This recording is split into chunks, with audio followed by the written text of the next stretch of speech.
trouver la vérité dans ce monde qui veut tout oublier. Le seul récit qu'il a annoncé depuis bien des années. Mais il est encore temps de croire que seule la Bible offre l'espoir. Levons-nous ensemble pour voir sa puissance.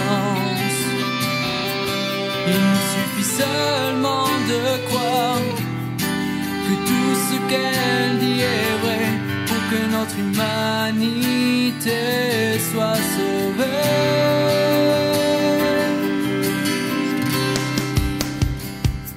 Car elle seule est la vérité, elle seule peut nous éclairer, car seul celui qui l'a inspiré peut vraiment nous libérer. Nous sommes ici depuis de l'année 2019. J'ai arrivé ici sans savoir comment parler français. C'est ici que j'ai appris à parler. Désolé si je ne parle pas bien. Mais c'est ici que l'Esprit de Dieu, tout pourrait être ici, est venu pour souffler dans ma vie et m'aider à comprendre cette langue. C'est pas facile. Mais quand Dieu est au milieu de nous, Dieu va nous capaciter. Dieu va ouvrir des portes. Quand Dieu est au milieu de nous, Dieu va ouvrir des portes. Je me demandais, Seigneur, mais comment je vais porter la parole? Comment est-ce que je vais parler là-bas si jamais j'ai écouté parler français? Jamais, mes frères et sœurs. J'ai pleuré plusieurs mois. Il a dit, Seigneur, mais pourquoi tu m'as invité à venir ici si je ne comprends pas cette langue? Pourquoi tu m'as permis de rentrer dans ce pays si aujourd'hui je ne comprends rien de ce que mes frères et sœurs me parlent? Et j'ai sorti, marché dans le village qui est à côté de nous. Il y avait des maïs plantés. Et j'ai commencé à essayer de parler en français. Et j'ai commencé à dire, Seigneur, les maïs, c'est le peuple que tu vas me donner ici. Mais il y a une grande quantité de maïs. Et j'ai commencé à parler, Seigneur, tu peux m'aider à comprendre cette langue. Tu peux m'aider à développer le projet que tu nous as donné pour ce pays.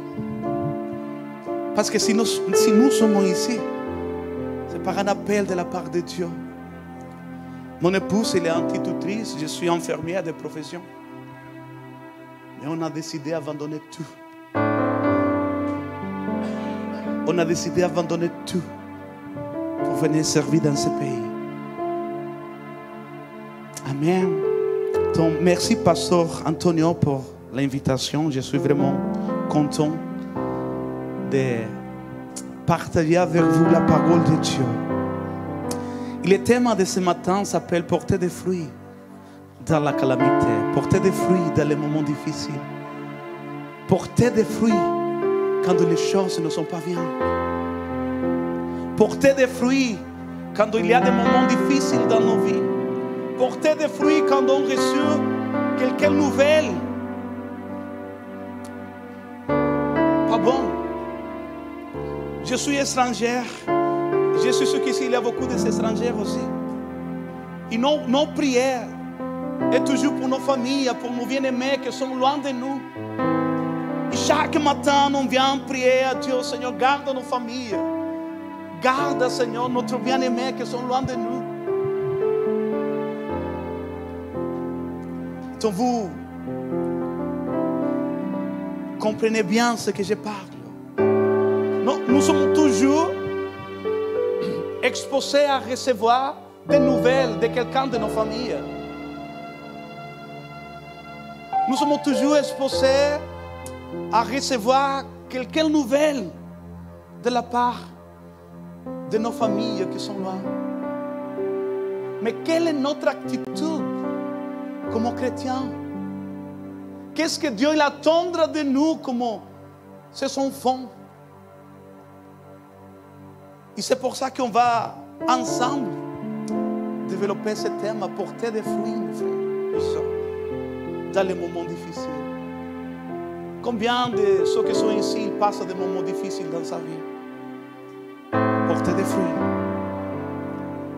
Combien de ceux qui sont ici aujourd'hui, ils se réveillèrent sans le désir de venir à l'église, mais il a dit, je vais venir parce que je devais venir. Porter des fruits, mes frères et sœurs. Quand l'ennemi vient te tenter, il t'a dit, reste chez toi. Porter des fruits quand la pensée négative vient dans ta vie. Alléluia. Toi ici ce matin, j'aimerais que tu puisses me dire amen parce que sinon je vais dormir. Hein? Alléluia. Aujourd'hui, l'Esprit de Dieu il va nous parler. Il y a une phrase que j'ai trouvée vraiment intéressante. La paix n'est pas l'absence de problèmes. La paix est la présence de Dieu, résultat de la connaissance de Jésus dans nos vies. Je répète de nouveau, la paix n'est pas l'absence de problèmes. La paix, c'est la présence de Dieu comme résultat de connaître Jésus dans nos vies. Il y a des personnes qui disent aujourd'hui, je suis en paix, aucun problème est dans ma vie. Mais tu ne peux pas qualifier, tu ne peux pas rester calme quand il n'y a pas de problème dans ta vie. La paix de Dieu se manifeste à travers de Jésus-Christ dans nos vies. La paix de Dieu se manifeste dans nos vies à travers de Jésus-Christ. Il y a des mondes qui disent aujourd'hui, je sais bien, aucune mauvaise nouvelle j'ai écouté, je suis calme, je suis tranquille. Il commence à fonder, commence à établir sa vie sur ce type de choses. Commence à marcher jour après jour. Aucune nouvelle négative. J'ai écouté, donc je suis bien, je suis dans la paix. Mais mes frères et sœurs, la paix n'est pas l'absence de problème. La paix, c'est la manifestation de cette alliance qu'on a fait avec Jésus-Christ comme notre souverain, comme notre chef, comme notre Dieu tout-puissant. Amen. Et aujourd'hui, on va lire ensemble le livre de Néhémie, 1 de Néhémie, chapitre 1, verset 2 et verset 3. Et on va voir ensemble qu'est-ce qu'un homme, qu'est-ce qu'une femme de Dieu il fait quand il écoute quelques mauvaises nouvelles. Amen. Amen. Alléluia.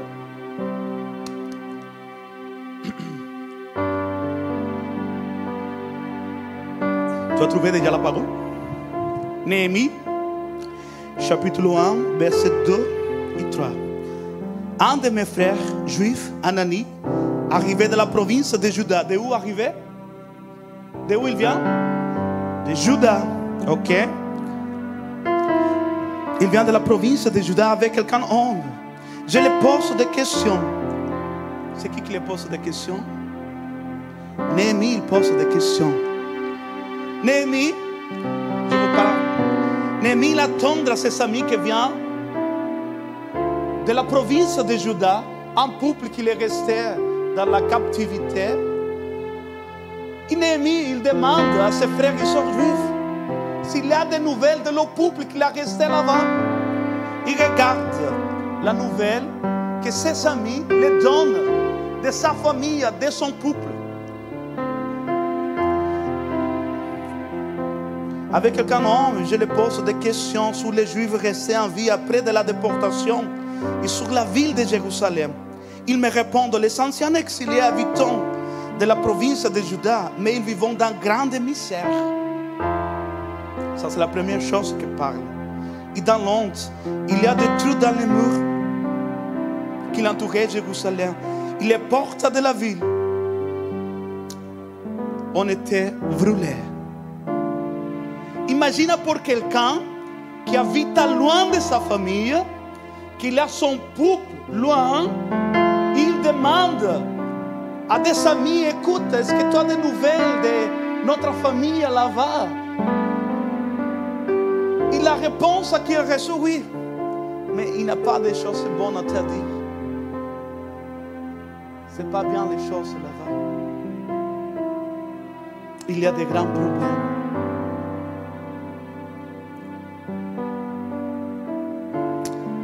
C'est pas bon ce qui se passe là-bas. Destruction, désespoir, tristesse, angoisse, sentiment d'abandon. Les amis de Néhémie, il arrivait avec tout ce type de sentiments, l'angoisse, la tristesse, la désespération. On a perdu tout. Les ennemis sont venus pour détruire notre ville, notre région, notre maison. Tous ces sentiments portaient les amis qui viennent à Néhémie. On a perdu tout. Le mur, il est vraiment détruit. Les portes, elles sont brûlées. Ça, c'est un excellent rapport, c'est vrai. Ça, c'est une excellente nouvelle pour quelqu'un qui demande pour sa famille à quelqu'un d'autre. C'est pour rester vraiment encourageant. Qu'est-ce que tu fais avec une chose comme ça? Avec un repos, une information comme ça? Qu'est-ce que tu fais? Combien de fois on a reçu des choses comme ça? Combien de fois on a écouté de mauvaises nouvelles dans nos vies? On a écouté des rapports qui nous apportent quelle angoisse. Mais il y a une grande chose à te parler ce matin, mes frères et sœurs. Quand ce type de nouvelles tombe, arrive dans la main d'un homme et d'une femme de Dieu, c'est différent. Non, je ne sais pas si tu as compris. Quand ce type de nouvelles tombe, arrive dans la main d'un intercesseur, d'un homme qui fait la prière, les jeunes, l'histoire c'est différente. Non, l'histoire c'est différente. Quand ce type de nouvelles tombe dans la main d'un homme et d'une femme de Dieu, l'histoire c'est différente. Alléluia, si tu vas acclamer, tu peux acclamer, mes frères et sœurs. Aujourd'hui, nous sommes des enfants de Dieu. Quand ce type de nouvelles, quand ce type de choses vient sur la vie de quelqu'un qui connaît que Dieu il peut changer l'histoire, ça c'est différent. Quand ce type de nouvelles tombe dans la main de quelqu'un qui savait que Dieu peut donner une réponse assez différente, je vais rester ferme avec Dieu parce que Dieu va me donner la réponse. Alléluia. Quand ce type de choses tombe dans la main d'un intercesseur, mes frères et sœurs, l'histoire c'est différente. Alléluia. Tu es ici ce matin. Tu es venu aujourd'hui pour écouter une parole de la part de Dieu. Et Dieu vient te dire, mes frères et sœurs, je serai avec toi, n'importe les circonstances. Regarde-moi. Alléluia. Mes frères et sœurs, je viens te dire ce matin, au milieu de la tristesse, de l'angoisse, Dieu est avec toi. Alléluia. Au milieu de l'angoisse, de la désespération, Dieu est avec toi. Lève ta main et marche. Alléluia. Lève-toi et marche. Ne regarde pas les circonstances qui sont à ton côté. Vois à Dieu comme ta référence. Alléluia. Vois à Dieu comme ta référence. Qu'est-ce que Dieu il t'a dit? Dieu il les a dit à ses disciples, on y va à l'autre côté. Mais qui s'est passé au milieu du lac? Aidez-moi à apporter la parole. Qui s'est passé? La tempête s'est levée, c'est vrai. Des vents forts commencent à souffler. Mais quelle est la parole que Jésus-Christ lui a donnée à ses disciples avant de passer à l'autre côté? Quel est l'appel qu'il a fait? On y va à l'autre côté. Quelle est la parole que Dieu a libérée sur ta vie, mes frères et sœurs? Qu'est-ce que Dieu t'a dit? Jamais Dieu va te laisser abandonner sur le chemin. Jamais Dieu va te laisser abandonner sur la route. Si Dieu t'a dit qu'il va avec toi, que tu vas passer à l'autre côté, tout va arriver à l'autre côté. Alléluia. Si Dieu t'a dit que tu vas passer à l'autre côté, n'importe pas si le vent va souffler, si la calamité arrive, mais tout va arriver à l'autre côté. Parce que Dieu t'a dit ça. Alléluia. Est-ce que tu comprends ce matin? Qu'est-ce que Dieu vient te dire? On y va à l'autre côté. Église, centre chrétien. On y va à l'autre côté. On y va à l'autre côté. Ne regarde pas la situation d'ici. Bien, notre rôle comme intercesseur, c'est simplement venir à le pied de Dieu. Nos amis à genoux, il a dit Seigneur, que toi pour changer cette histoire. Alléluia. Alléluia. Alléluia. On y va à l'autre côté. Alléluia. Quand ce type de mauvaises nouvelles tombe dans la main d'un intercesseur, l'ennemi, il peut partir. Alléluia. L'ennemi, il peut partir parce que rien ne peut faire contre un homme et contre une femme de Dieu. Alléluia. Un intercesseur, mes frères et sœurs, est quelqu'un qui vient devant le trône de Dieu. Parce qu'il sait que Dieu, il connaît que Dieu peut changer l'histoire. Donc, un intercesseur est quelqu'un qui vient devant le trône de Dieu. C'est un homme de prière. Qu'est-ce que Néhémie a fait après qu'il écoutait sa mauvaise nouvelle? Qu'est-ce qu'il a fait? Qu'est-ce qu'il a fait? Il a jeûné, il a prié. Il n'est venu pas se révéler contre Dieu. Mais pourquoi? Regarde, je suis ton fils. Et pourquoi on va passer des situations comme ça? Non, Néhémie savait qu'il devait rentrer dans sa chambre, fermer la porte, à prier à Dieu. Parce que seulement Dieu peut donner la réponse. Tu sais combien de jours Néhémie a prié? Il jeûnait.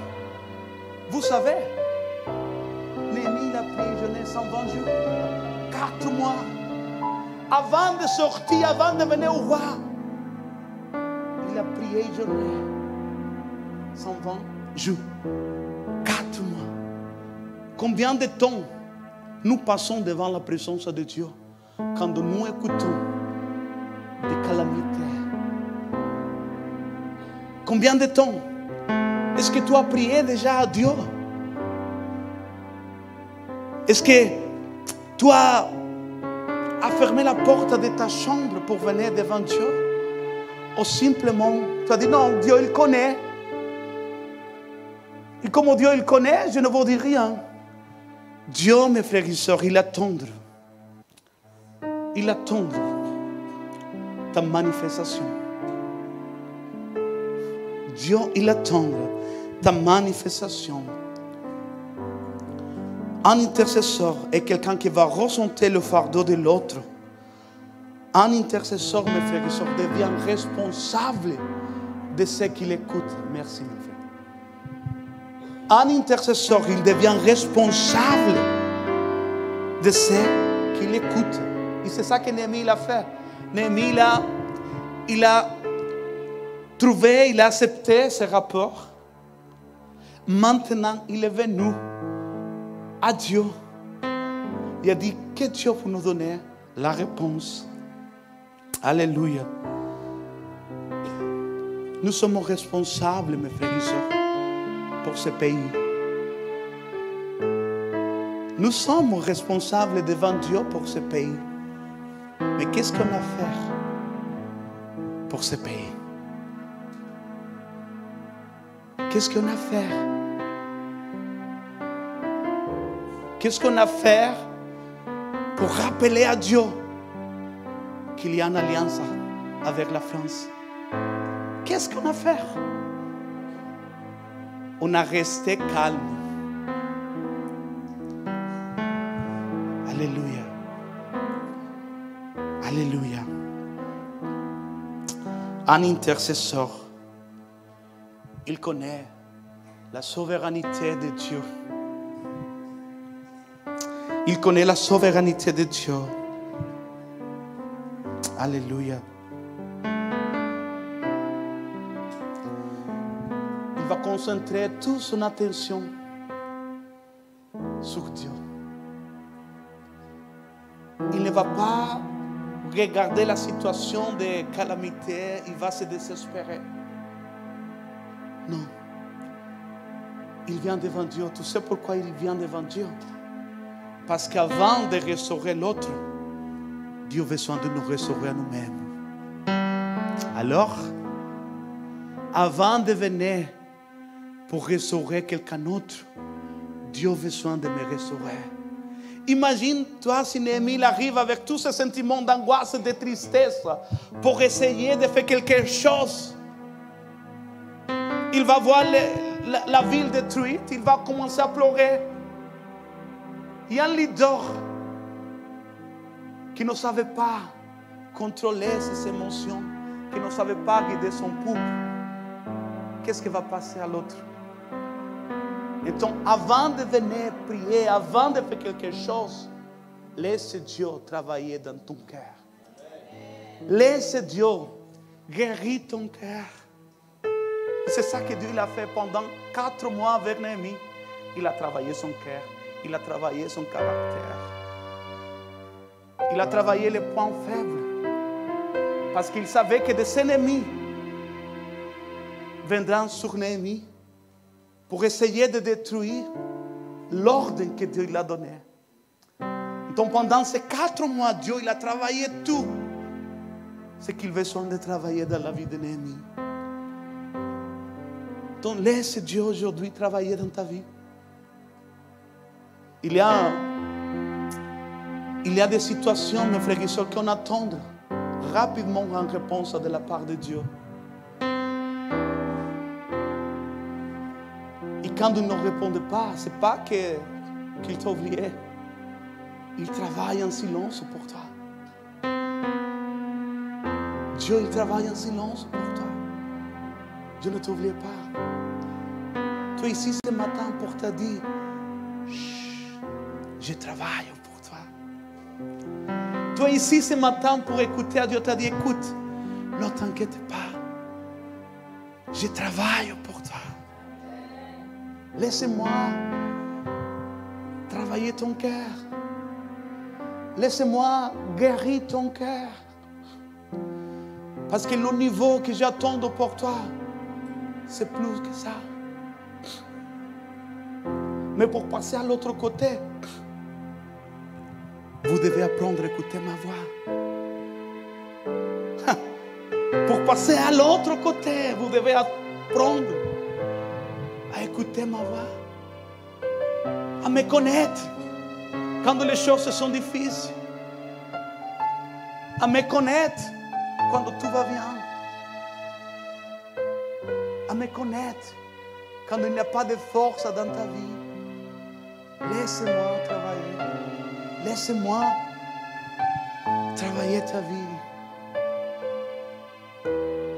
Je ne sais pas comment tu es venu ce matin, mais je sens fortement, Dieu m'a dit, laisse-moi travailler.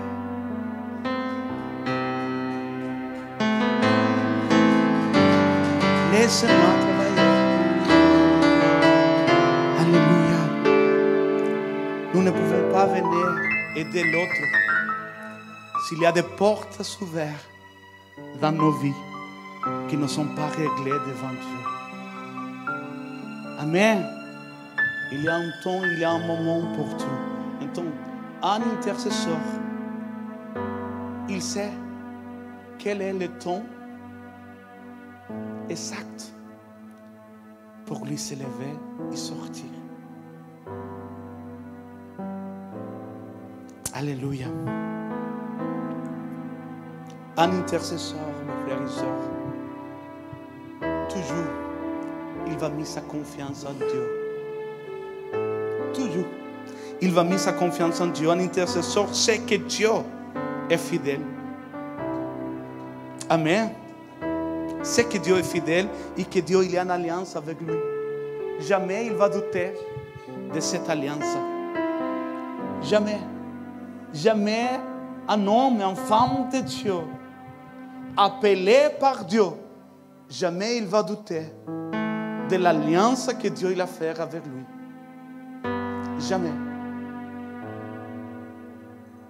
Jamais. Toujours il va faire confiance à Dieu parce qu'il sait que Dieu peut donner des réponses à son problème. Il y a des moments, mes frères et sœurs, que nous ne savons pas comment parler. Il y a un louange que j'aime beaucoup, qu'après que j'ai écouté ça, j'ai appris cette louange comme un louange pour ma propre vie. Allons entends mon cœur, mon esprit qui te loue. Entends les chants d'amour d'un enfant racheté. Mais je pondrai mes faibles mots pour te dire quel Dieu merveilleux tu es. Il y a des moments, mes frères et sœurs, que Dieu va écouter que nos cœurs.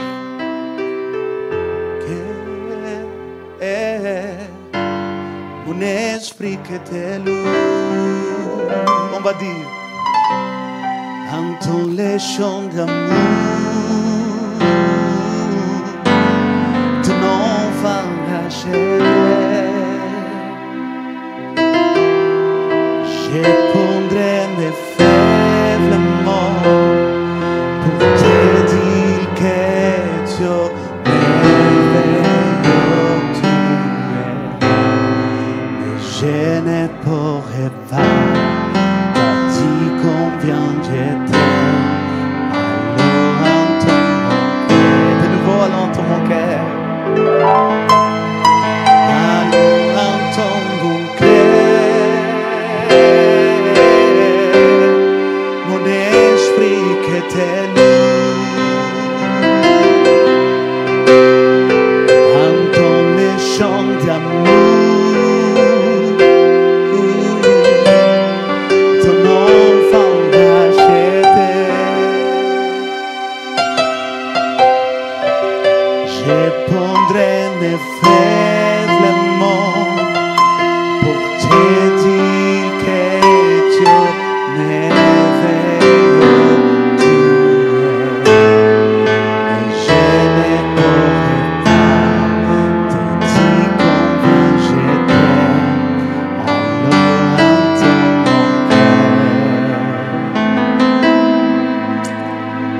Laissez Dieu écouter ton cœur. Laissez Dieu écouter ton cœur, mes frères et sœurs. Si tu ne peux pas parler aujourd'hui à cause de la situation qui se passe dans ta vie, laisse Dieu écouter ton cœur. Parce que de ton cœur, il naît l'adoration. Parce que de ton cœur, il y a une mélodie que Dieu a mis. Mais laisse Dieu écouter ton cœur. Laisse Dieu écouter ton cœur. C'est vrai, Seigneur, aujourd'hui, je ne sais même pas comment m'exprimer devant toi, mais écoute mon cœur. Je suis ici devant toi. Tu me connais, écoute mon cœur. Il n'y a pas la force pour ouvrir ma bouche. Il n'y a pas la force pour parler. Mais tu me connais, je suis ta création. Écoute mon cœur. Un intercesseur, mes frères et sœurs, va laisser Dieu écouter son cœur. Je sens l'Esprit de Dieu. Et je sais qu'ici il y a des personnes aujourd'hui qui sont vraiment fatiguées, qui sont vraiment tristes à cause des circonstances qui se passent dans sa vie. Et qu'il n'y a pas la force pour sortir de sa situation. Il pense que Dieu l'a abandonné. Mais je viens pour ça ce matin pour te dire non. Dieu ne t'abandonne pas. Dieu il travaille pour toi. Dieu travaille pour toi. Alléluia. Alléluia. Dieu travaille pour toi. Mes frères et sœurs, Dieu travaille pour toi. Alors dans mon cœur. Alléluia. Alléluia. Dieu il travaille pour toi. Regarde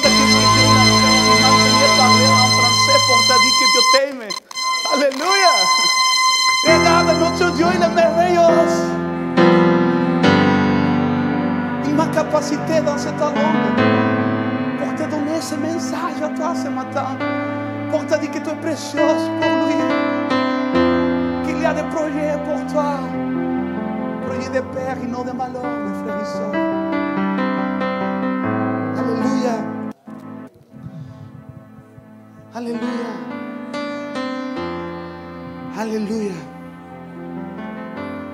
Tu vas sortir d'ici différent. Tu vas sortir d'ici différent. Il n'y a pas de force. Tu vas sortir d'ici différent. Amen, avec la conviction. Tu sais pourquoi tu vas sortir d'ici différent. La Bible a dit que où est l'Esprit de Dieu, il y a la liberté. Où est Dieu? Il y a des choses différentes dans nos vies. Mais je te demande ce matin, qu'est-ce que je peux faire pour toi? Qu'est-ce que je peux faire pour toi?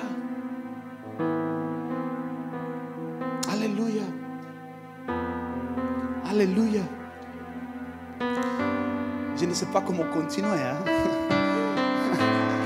Regarde, j'ai un thème séparé, mais j'ai déjà sorti de ce thème. Tu sais pourquoi? Quand l'Esprit de Dieu au milieu de nous, il y a la liberté. Mais je sens aujourd'hui l'Esprit de Dieu ce matin qui vient parler, qui vient parler dans ton oreille, qui vient te dire, écoute, je suis à ton côté.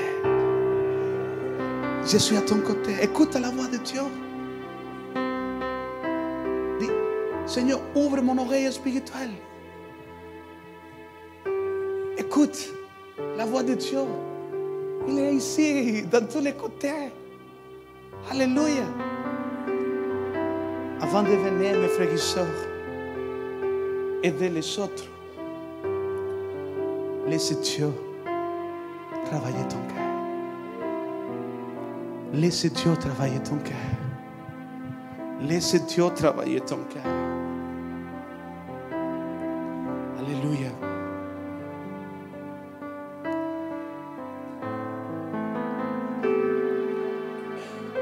Un disciple, un homme, une femme de Dieu. Il y a la confiance à la promesse de la parole de Dieu dans sa vie. Qu'est-ce que Dieu t'a dit? Qu'est-ce que Dieu t'a promis? Rappelle-toi de ce que Dieu t'a parlé. Quand j'ai 11 ans, j'étais dans mon église.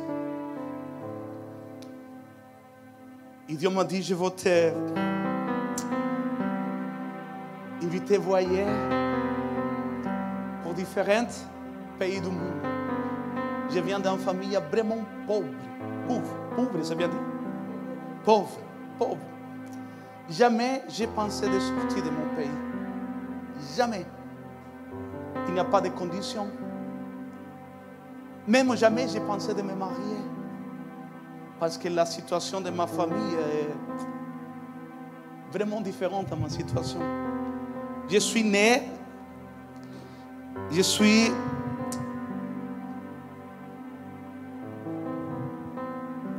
né d'une relation de quelqu'un qui ne décidait pas, mais recevoir comme son fils. Depuis que je suis né, mon papa, il est parti, jamais je l'ai vu.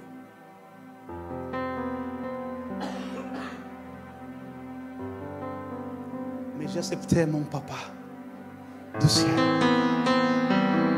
Un jour, Dieu m'a dit, écoute, demande ce que tu veux. Parce que je suis ton papa et je suis ta maman. À partir d'aujourd'hui, c'est moi qui s'occupe de toi. Et je dis, Seigneur, j'aimerais apporter la parole. Mais voici, fais de moi ce que tu veux. Ensemble, Dieu me fait cet appel pour devenir pasteur. Je dis Amen. Comment Dieu va le faire? C'est ton problème. C'est à lui. C'est à lui. l'année 2008, j'ai sorti pour la première fois de mon pays, au Brésil, pour faire des missions. J'écoute la voix de Dieu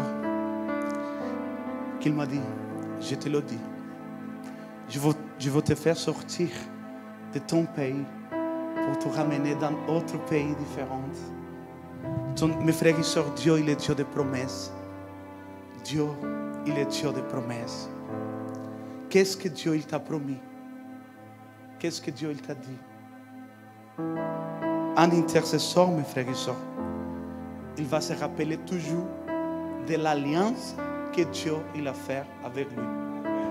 Toujours. Jamais il va douter de cette alliance. Jamais.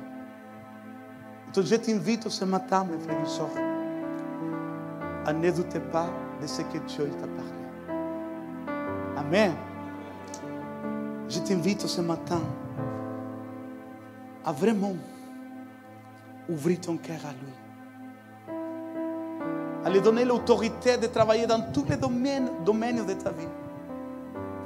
Il y a des choses qu'on garde, qu'on pense que Dieu ne voit pas. Non, Dieu, tu peux travailler dans toute ma vie, mais dans cette situation, laissez-moi travailler. Je m'occupe de ça.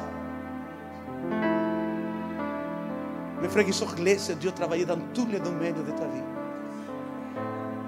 Laisse Dieu travailler dans tous les domaines de ta vie. Parce que tu vas voir comment Dieu, il va restaurer ta vie. Amen. Je t'invite à te lever, mes frères et sœurs.